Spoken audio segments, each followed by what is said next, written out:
All right, guys, so we've spent quite a bit of time developing some mathematical formalisms so that we could rewrite fundamental laws that govern the behavior of these electric circuits in the frequency domain. In particular, we took a look at the phasor given a time domain function. We also took a look at the inverse of that, where we have a phasor and how can we get back into the time domain. We also spent a time looking at the IV characteristics for the resistor, the inductor, and the capacitor.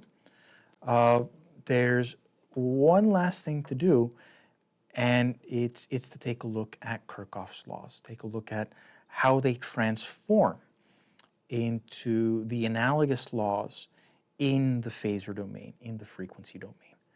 Now, what I'm going to do without proof. What I'm going to do is I'm just going to state this. The proofs are in the book. They're not really all that complicated. But for the sake of completeness, I wanted to spend some time and show you what these happen to be.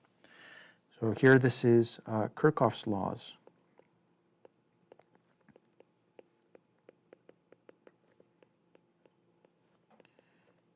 In the frequency domain.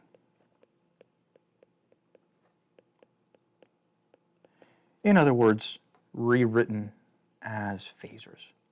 Let's start with Kirchhoff's voltage law.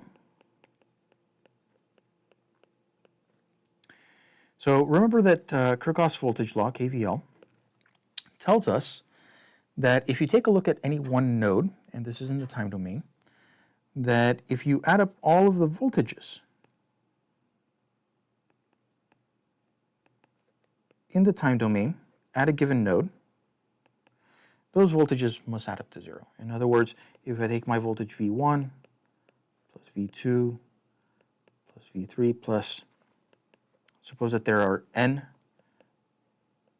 voltages there, they must add up to 0.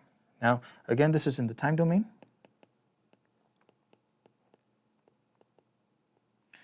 Now, if you're dealing with sinusoidal voltage sources and current sources, then in the frequency domain as phasors, the analog is very, very, very simple.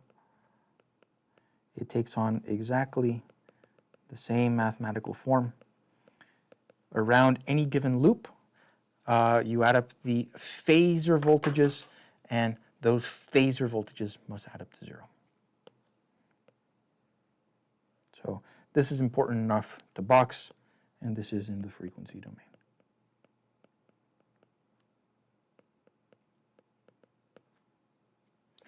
Similarly, KCL, or Kirchhoff's current law.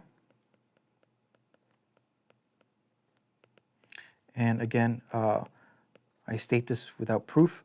So if you go to any node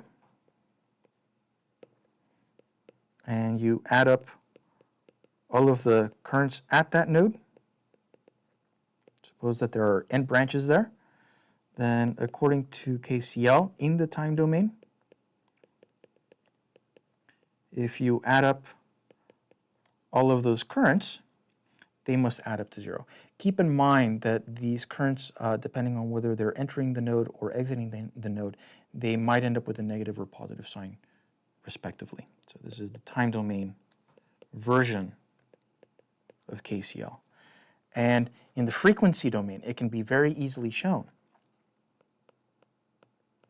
that it literally takes on the same exact mathematical form as KCL in the time domain. So this right here, if you turn all of your quantities into phasor quantities and you take a look at any one given node, if you add up all of the phasor currents at that node, they will add up to 0.